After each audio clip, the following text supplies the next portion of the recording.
ओम नमः शिवाय। नमस्कार दोस्तों, स्वागत है आप सभी का आपके अपने यूट्यूब चैनल खुशहाल ज़िंदगी में। दोस्तों, हिंदू धर्म में एकादशी व्रत को बहुत ही महत्वपूर्ण माना जाता है। बता दें कि वैशाख महीने के शुक्ल पक्ष की एकादशी तिथि के दिन मोहिनी एकादशी का व्रत रखा जाएगा। इस विशेष दिन पर भगवान विष्णु की उपासना करने से सभी दुख दर्द दूर हो जाते हैं। साथ ही इस दिन सोमवार पड़ रहा है, इस वजह से यह दिन और भी ज़्यादा महत्वपूर्ण हो गया है। और इस दिन यदि कुछ विशेष उपाय किए जाए तो महादेव की कृपा से व्यक्ति के सभी प्रकार की मनोकामनाएं पूर्ण होती हैं। तो आज की वीडियो में हम आपके लिए शिव महापुराण की कथा के अंतर्गत वर्णित कुछ विशेष उपाय लेकर आए हैं, जिसे आप वैशाख महीने की अंतिम एकादशी, जो कि सोमवार के दिन पड़ रही है, सोमवारी एकादशी अथवा मोहिनी एकादशी पर करके इसका लाभ उठा सकते हैं। दोस्तों, कई बार ऐसा होता है कि हम जीवन में कई प्रकार की इच्छाएं रखते हैं। कुछ लोगों की इच्छा होती है अपने खुद के घर, बंगला, गाड़ी इत्यादि की। तो आपकी कोई पुरानी इच्छा है, कुछ खरीदने की इच्छा है जो कि पूर्ण नहीं हो पा रही है किसी वजह से। तो 1 मई को जो एकादशी पर रही है सोमवार के दिन, इस दिन आप कर लीजिएगा छोटा सा उपाय और आप देखेंगे कि जो भी आपकी कुछ पुरानी इच्छा है कोई वस्तु खरीदने की, वह इच्छा महादेव की कृपा से शीघ्र अतिशीघ्र पूर्ण होगी। तो उपाय में आपको करना क्या है? उपाय के लिए आपको सबसे पहले थोड़ा सा काला तिल ले लेना है। बहुत ज़्यादा काला तिल लेने की आपको आवश्यकता नहीं है, 1 चुटकी काला तिल ले लीजिएगा। और साथ में आप एक तांबे के लोटे में जल भर के रख लीजिएगा, इसमें थोड़ा सा गंगा जल मिला लीजिएगा। अब ये दोनों सामग्री लेकर आपको महादेव के मंदिर में चले जाना है। इस उपाय को आप चाहे तो सुबह को भी कर सकते हैं, चाहे तो प्रदोष काल में भी कर सकते हैं। अब हमेशा की तरह आप ध्यान रखिएगा कि जब भी हम आपको कोई उपाय बताते हैं, पूजा पाठ की विधि बताते हैं, तो शिवलिंग की जब भी आप पूजा करें, कोई उपाय करें, तो आपका जो फेस है वह उत्तर दिशा की ओर होगा और पीठ दक्षिण दिशा की ओर होगा। तो इस प्रकार से शिवलिंग के सामने खड़े हो जाएं।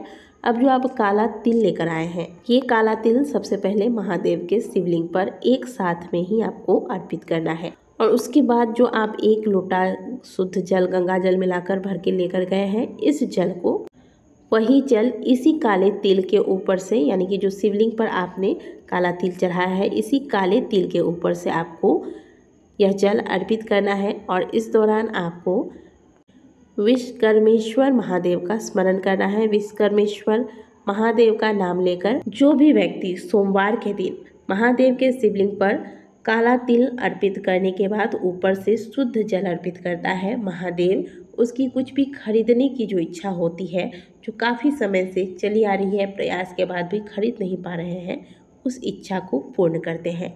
तो सोमवार का दिन है, जो कि बहुत ही सुंदर तिथि, एकादशी तिथि पर, मोहिनी एकादशी पर पड़ी है। इस उपाय को अवश्य कीजिएगा। महादेव की कृपा से आपकी जो भी खरीदने की इच्छा है वह पूर्ण होगी।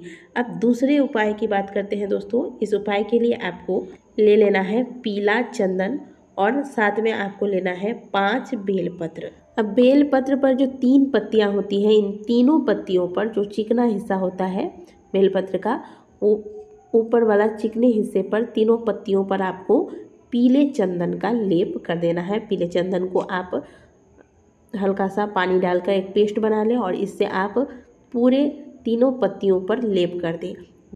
5 बेलपत्र लेने हैं। 5 बेलपत्र में जो 3 पत्तियां होती हैं, तीनों पत्तियों पर आपको यह लेप कर देना है। अब आप 1 लोटा शुद्ध जल ले लीजिएगा। अब आप महादेव के मंदिर में पहुंच जाइए। सबसे पहले महादेव के मंदिर में पहुंचकर उत्तर दिशा की ओर मुँह करके, पीठ दक्षिण दिशा की ओर होगा, और फिर इस प्रकार से खड़े होकर महादेव के शिवलिंग पर 1 लोटा जल श्री शिवाय नमस्तुभ्यम का ध्यान करके अर्पित कर दीजिए। जल चढ़ाने के बाद आप अपने दाहिने हाथ से शिवलिंग को बहुत अच्छे से पोंछ दीजिएगा। पोंछने के बाद जो आप पीले चंदन का लेप लगाकर 5 बेलपत्र लेकर गए हैं, इन बेलपत्रों को विश्वकर्मेश्वर महादेव के नाम से एक एक करके महादेव के शिवलिंग पर अर्पित करते जाना है।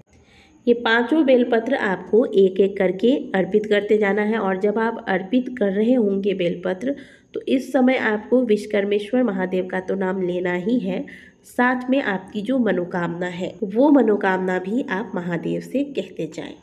अब बेलपत्र की डंडी हमेशा आप जब बेलपत्र चढ़ाते हैं, नॉर्मली महादेव की पूजा करते हैं, आप अपने जीवन में बहुत खुश हैं और अब महादेव की भक्ति पाने के लिए, महादेव की प्रसन्नता प्राप्त करने के लिए पूजा पाठ कर रहे हैं, तो हमेशा जब बेलपत्र आप चढ़ाएंगे तो महादेव के शिवलिंग पर बेलपत्र चढ़ाने के बाद वो डंडी वाला हिस्सा आपकी ओर होगा।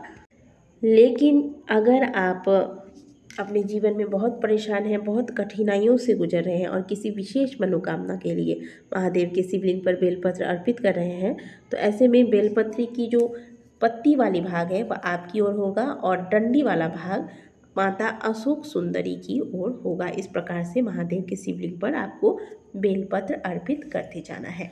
तो ये था दूसरा उपाय। इसे आप अपनी मनोकामना पूर्ति के लिए सोमवार के दिन एकादशी तिथि पर कर सकते हैं। इसके अलावा बात करते हैं तीसरे उपाय की, तो इसके लिए आपको चाहिए होगा शुद्ध देसी घी। केवल घी ही नहीं लेना है आपको, साथ में आपको और भी 4 चीज़ें लेनी है। गाय का दूध, दही, मधु और शक्कर, यानी कि पंचामृत आपको बना लेना है। पंचामृत बनाने के बाद 1 लोटा जल लें और साथ में एक बेलपत्र लें और पहुंच जाए महादेव के मंदिर। महादेव के मंदिर पहुंचने के बाद यह बेलपत्र जो है वह आपको माता अशोक सुंदरी वाले स्थान पर अर्पित करना है। बेलपत्र जब आप चढ़ाएंगे तो डंडी वाला हिस्सा महादेव के शिवलिंग की ओर होगा और जो बीच की पत्ती है वह माता अशोक सुंदरी की तरफ होगा, यानी कि जो जलाधारी से जल बहकर बाहर की ओर जाता है उस ओर होगा। यह बेलपत्र आपको माता अशोक सुंदरी वाले स्थान पर श्री शिवाय नमस्तुभ्यम बोलकर अर्पित कर देना है। अब जो बीच वाली पत्ती होती है बेलपत्र की, जो बड़ी वाली पत्ती होती है, इस पत्ती पर आप जो पंचामृत बनाकर ले गए हैं, इस पंचामृत को श्री शिवाय नमस्तुभ्यम बोलकर इस बड़ी वाली पत्ती पर, जो बीच वाली पत्ती होती है, इस पर अर्पित कर देना है। माता अशोक सुंदरी से आप प्रार्थना करना कि हे माँ, मेरी यह मनोकामना, जिस मनोकामना के साथ आप इस उपाय को कर रहे हैं वह मनोकामना बोलिएगा पूर्ण नहीं हो पा रही है, मैं बहुत कष्टमय जीवन जी रही हूँ या जी रहा हूँ, आप हमारी मनोकामनाओं को पूर्ण करें। इस प्रकार से प्रार्थना करने के बाद अब जो आपने बेलपत्र की बीच वाली पत्ती पर पंचामृत अर्पित किया है वहाँ से पंचामृत उठाइए और इस पंचामृत से महादेव के शिवलिंग पर लेपन कीजिए। लेपन करने के बाद 1 लोटा जल जो आप लेकर आए हैं, इस शुद्ध जल को श्री शिवाय नमस्तुभ्यम बोलकर महादेव के शिवलिंग पर अर्पित कर दें। जल चढ़ाने के बाद यह जल बहता हुआ जलाधारी से बाहर आएगा। यहाँ से आपको जल रोक लेना है और यह जल अपने नेत्रों में अपनी कामना कहकर लगा लेना है। यकीन मानिए आपकी जो भी मनोकामना होगी माता अशोक सुंदरी और महादेव की कृपा से शीघ्र पूर्ण होगी। तो ये 3 विशेष उपाय हैं जो केवल और केवल आपको सोमवार के ही दिन करना है और इस बार सोमवार के दिन एकादशी तिथि प्राप्त हो रही है, जो कि अपने आप में बहुत सुंदर दिन है। इस सुंदर अवसर को आप गंवाइएगा नहीं और महादेव के मंदिर में अवश्य जाकर इन उपायों को कीजिएगा, इसका लाभ उठाइएगा। आशा करते हैं कि दी गई जानकारी आपको अच्छी लगी होगी। वीडियो अच्छी लगी है तो वीडियो को लाइक कीजिएगा, कमेंट बॉक्स में हर हर महादेव अवश्य लिखिएगा। मिलते हैं आपसे अगली वीडियो में, तब तक के लिए ओम नमः शिवाय, हर हर महादेव।